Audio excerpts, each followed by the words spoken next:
Western Big Game Draw have you confused? Well, you're not alone. This week I've got 8 quick tips to help you understand the draw and to help get you in the field this fall. Let's dive in. It's these quiet moments, the liminal moment, literally the space between. Not fully light, not fully dark, but building something new. It's like a metaphor for our life. Who are you building? Who are you becoming? What skill do you want to learn? What adventure do you want to go on? You build them in these small, incremental, liminal moments, one piece at a time, stacked on top of each other. Let's do it together. Let's build it right now at Liminal Outdoors.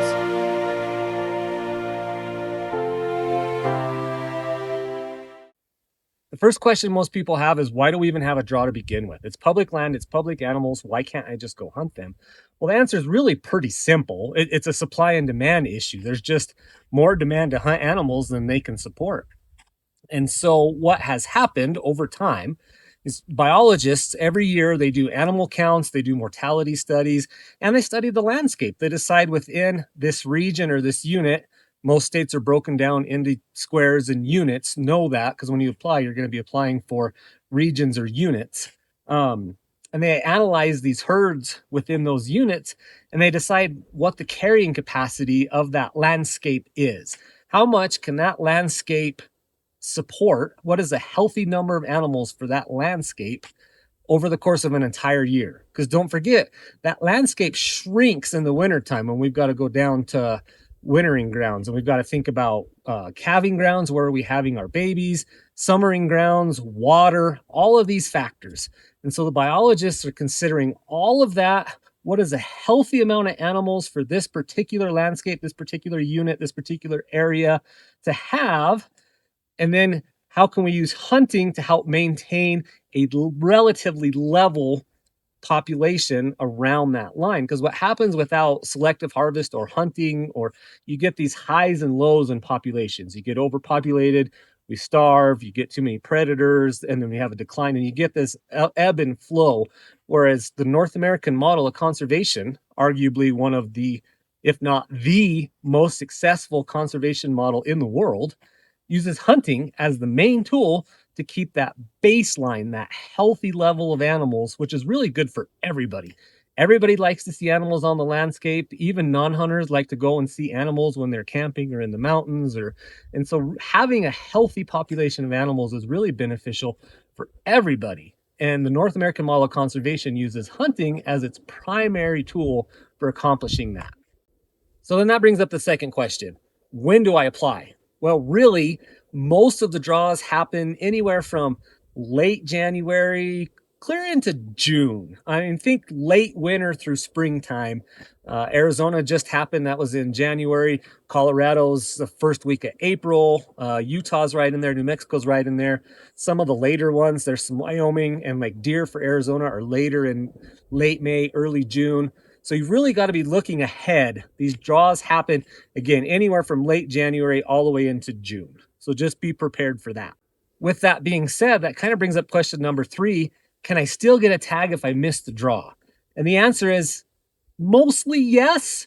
It's getting harder and harder, honestly, to get mule deer tags without entering the draw, but there's some other opportunities. There's over-the-counter tags in some states for some seasons, particularly like elk in Colorado is a good one. Spike elk hunting in Utah is another option. But just know, especially as non-residents, those opportunities they're getting harder and harder. Even some of the more general or over-the-counter tags still have to be drawn. So yes, you can still get a tag if you miss the draw, but just know that it's getting a little more difficult every year to do so. And if you're doing some of those over-the-counter or easy-to-get tags, you're going to have a lot more people in the woods, which is fine. Like, I've hunted them. I've done very successful on them. Please, our mantra, go. You've got to go hunting to be successful. Just be prepared for what you're going to encounter on those over-the-counter type hunts, or be prepared to outwork everybody else. All right, so question number 4. What is a preference or bonus point, and how do I get them? In a nutshell, when these draw programs started, when we started realizing we've got more hunters than we have animals, we're going to have to start putting in some sort of draw to decide who gets these tags. then there kind of became a thing of like, well, I've been putting in longer than this person, I should have a priority. And that's where these preference points and bonus point systems started. Essentially, you get a point every year that you apply and you don't draw. Most states like don't draw period. Some states it just applies to your first choice. You're going to have to kind of sort through that a little bit. But from a very basic level, if you apply and you don't draw, you get a point.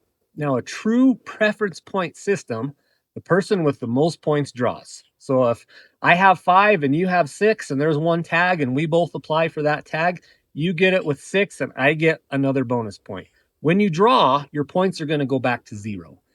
A bonus point is a little bit different in that it gives you another name in the hat. So some states use a bonus point system, and what that means is if you have 6 and I have 5, your name's in the hat 6 times, my name's in the hat 5 times, and we're going to pull that name out of the hat.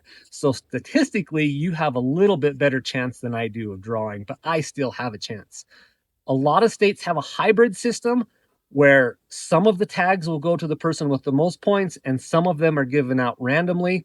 What has happened over the years is as the preference point holders have just skyrocketed, it's getting to the point where people just getting in or just getting started, or even some that have been in 10, 12, 15 years, will never catch those high-end preference point holders or bonus point holders. And so we're starting to see a lot of modifications in the systems across the West to kind of balance out or give opportunity to everybody that applies.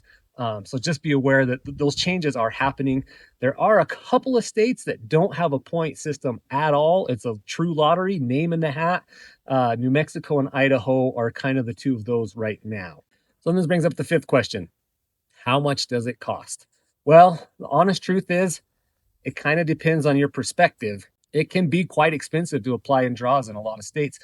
Most states, and matter of fact, I'm thinking all states, I can't think of one that doesn't, is going to require you to buy some sort of license, like a small game license or something, to apply.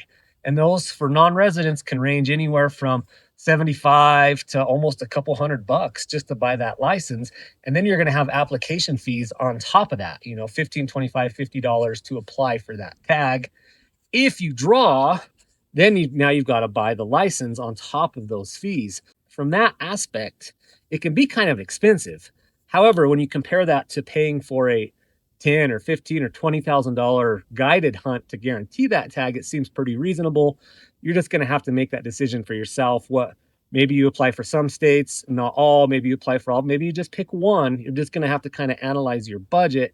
But if you want to go on some of these more premier hunts, or you just want to have a tag in your pocket every year, you're going to have to learn to play these draw systems a little bit and budget for them. So then that brings up question number 6. Can I apply with my buddies? And the answer is yes. However, just be aware that applying as a group can have some drawbacks. And here's a couple of the things just to take into account. And I'm not saying don't apply as a group. Like a lot of people do it. And if you want to all go or nothing, then it's a great option.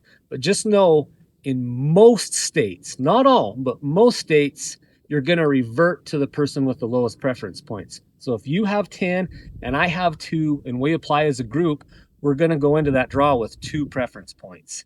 Now, some states do average, and so that can help. So I have 2, you have 10. Well, you're going to boost me because my average is going to be higher than 2, but you're going to have a reduction because the average is going to be lower than your 10. And the other thing is, we are not going to go into the draw with 2 names in the hat. It's not like you're going to have 2 names with 6 and I'm going to have 2 names with 6. We're only going to have one name. It's our group one time in the draw. And every state that I'm aware of, with the exception of Wyoming, if there's only one tag left and they pick our name out of the hat and there's 2 of us in the group, we're not going to draw. If there's 3 tags left and we have a group of 4 and they pick our name out of the hat, we're not going to draw. So you've got to be aware of tag quotas, because there are non-resident and resident quotas in every single state, every single unit. And just being honest, non-resident quotas are very restrictive. So if we apply in a unit that only has 3 non-resident tags and we apply as a group of 4, we don't even have a chance to draw before the draw has even happened. So we've got to account for those things if we're going to apply as a group. Can be done. It's a great option for, again, people that want to go with their buddies and all hang out together. It's fun. Don't get me wrong. but just be aware of the drawbacks of applying as a group. All right, number 7, reasonable expectations. Just because you draw a premium tag doesn't mean you're going to have a world-class hunt. Of course, it increases the odds, but you may wait 15, 20, 30 years, and the year that you draw is a horrible drought year, and the animal populations are terrible, or the year before had a winter kill, or the country is not what you expect. Hunting is still hunting. I would argue, particularly for elk or for big mature deer, they don't like cars, they don't like people. And even if you have one of these primo once in a lifetime type tags, they're not just standing behind every tree. And that's one of the biggest comments or discouragements you get from people that wait a very long time to hunt, and then they go on this glory hunt and it's just not what they expected, or they haven't been hunting in that time in between, in those liminal moments, and they don't know how to hunt. You think you, just because you drew a 25-point elk tag, that you're going to go and it's going to be easy elk hunting, and it's not. It's still very difficult. And if you don't know elk, you don't know their movements, you don't know where they bed, you don't know how to hunt elk, it can be a very frustrating experience.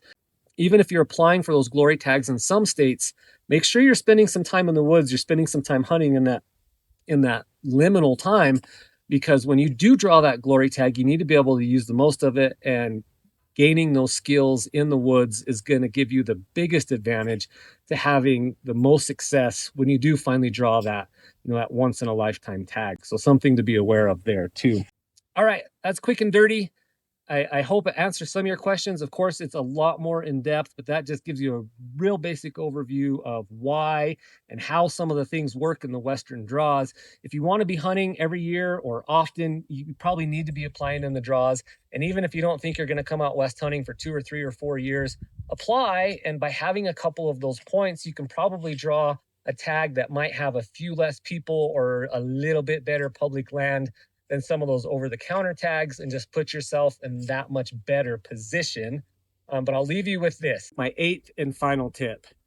Having great tags don't guarantee success, but in order to be successful, you have to have a tag.